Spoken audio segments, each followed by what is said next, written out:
You and the other little 18, 19, whatever y'all are doing in there, you're never going to get out of jail. You're going to end up in prison, and your life is just going to be just like this. And is that what you want? No, no. It's not, is it?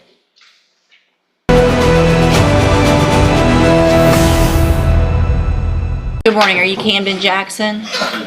And Mr. Jackson, in cause number 25 DCCR 0114, you're charged with engaging in organized criminal activity. Ms. Perazo has filed a motion to withdraw as your attorney. And so do you have any opposition to me allowing her to withdraw? Answer out loud. No. Okay. So Ms. Perazo, I will grant your motion. Mr. Jackson, do you have the funds to hire an attorney? Just not working on it. You're working on it? So here's what I'm going to do in the meantime because you're in custody. I'm going to go ahead and appoint an attorney. That way you have no lull in representation. Somebody will begin working on your case. If you get someone hired, then they can file the appropriate motions to step in, okay? But you will be appointed an attorney today. Now, before I send you back to the jail, I want to talk to you about this stack of incident reports that I have of how you're behaving in our jail. And I know that one of the things that you wanted Ms. Perazo to do and that she had filed on your behalf that we're not going to take up today is for me to reduce your bond. And I can assure you nothing's going to happen other than your bond being increased if you continue to act like the little hooligan that you're acting like in our jail. I can't even tell you how angry this makes me. How old are you? You turned 19. Just turned 19. Well, let me tell you something. It is time to grow up. Because you and the other little 18, 19, whatever y'all are doing in there, you're never going to get out of jail. You're going to end up in prison, and your life is just going to be just like this. And is that what you want? No, no. It's not, is it? Cussing at the correctional officers, laying in bed because you don't want to get up, staying up late because you know when you get to sleep late? When you're at home because you're not in jail for violating the law. That's when you get to sleep late. That's when you get to make your own decisions. You don't get to make those decisions right now. And I get a report every single time you're acting up. And you're going to keep coming in front of me with another lawyer, and it's the same thing. The DA knows about these, and if you think that's going to make them want to be nice and offer you some great deal on your case, it's not. All it's going to make everybody want to do is something worse to you.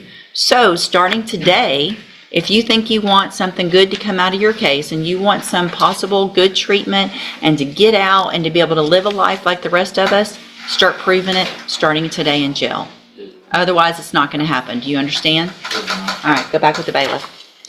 Thank you, Your Honor. Thank you. Mr. Kimler, you have Corey Carter. I thought this was set for a plea. Well, it was, so they would. I'll give the court explanation, Your Honor. It was gonna. Judge, we discussed what I thought was gonna be a solid agreement, and then after reviewing jail disciplinary, I just didn't think the court would approve it. So, I upped my offer, which is being, refused. Yeah, just to be clear, Your Honor, I had gotten Mr. Nichols to extend an offer of 4 years, which Mr. Carter was prepared to accept, and that's when I set it on the docket today to plea. I was contacted by Mr. Nichols yesterday and advised that he was withdrawing that offer based upon the jail write-ups, which I've been provided with, and that the offer was now 6 years and with a 7-year cap, and Mr. Carter previously refused 5 years, so I did another refusal. So, Mr. Carter, how old are you? 17. 17 years old. And do you realize now what you acting up in jail has already cost you? Do you really? Tell me what it's cost you. Well, some of your life. But you had already talked about a deal in your case that sounds like you were going to accept. Is that right?